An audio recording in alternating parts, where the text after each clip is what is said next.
Today I'm going to show you how to make gluten-free spaghetti squash noodles. I used to think you had to cut these across lengthwise, and it really put me off because if you've ever done it, it's very difficult to cut it lengthwise. But then I found out all you have to do is put it in the oven at 375 degrees and bake it for 1 hour. And I would suggest before you did that you poke some holes in it for the steam to escape. So you just kind of go through and put a few holes all the way around it. But you can also steam the spaghetti squash if it's not too large. You can put it in a pasta cooker like this and put it here. And as long as the lid fits, you're good. And if you're steaming it, you want to steam it for about 25 minutes and not much longer, because I've done this before and it turns into mushy just like regular squash and it doesn't have the noodly look to it. You can also do it raw, and I will show you that in a second. They're a little bit harder to deal with raw. I cut mine down the middle widthwise, and if you can cut yours lengthwise, more power to you. And you just carve out the seeds, same as the other, only again it's a little harder to get the seeds out. I always like to save the seeds because they're so nutritious, and just kind of wash them off and then dry them in the dehydrator. They're a great snack. There you go. So, let's do more right here. Okay, two more. Then you just have to take your fork and just kind of go around the edges like this. It takes quite a while. It's not very easy. Let me just...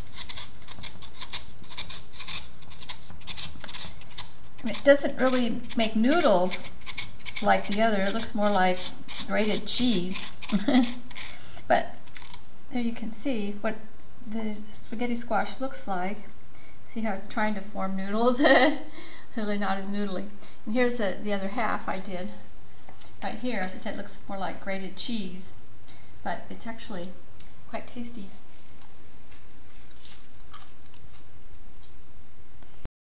Here's our cooked spaghetti squash, and I'm going to cut this in half, and it's a lot easier to cut once it's cooked, I'll tell you that. Look how easy that was. It almost fell apart. Okay. Now I'm going to scoop the seeds out and save the seeds because they're nutritious. There's a lot of seeds in this one. Okay. Now you're left with this beautiful noodle looking meat. And you take a fork and you just kind of go around the edges. The reason I like to cut it in the middle this way rather than lengthwise is because you can actually get some very long noodles this way. I'll see if I can show you some here. You just keep going around. It's a lot easier than the raw too, isn't it? Now you can see the noodles. The spaghetti squash actually kind of goes around in a circle. So this one's not going to show me. It's not cooperating. But you can get ones that go all the way around sometimes. Okay, well anyway, you can see that you end up with these lovely angel hair looking pasta noodles that you can use as regular noodles in place of your wheat noodles.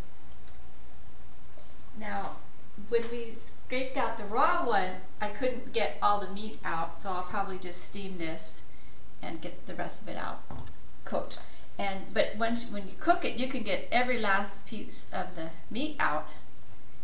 And here's the seeds that I got from the one that I just did before. I washed them and put them in a dehydrator for just a short period of time.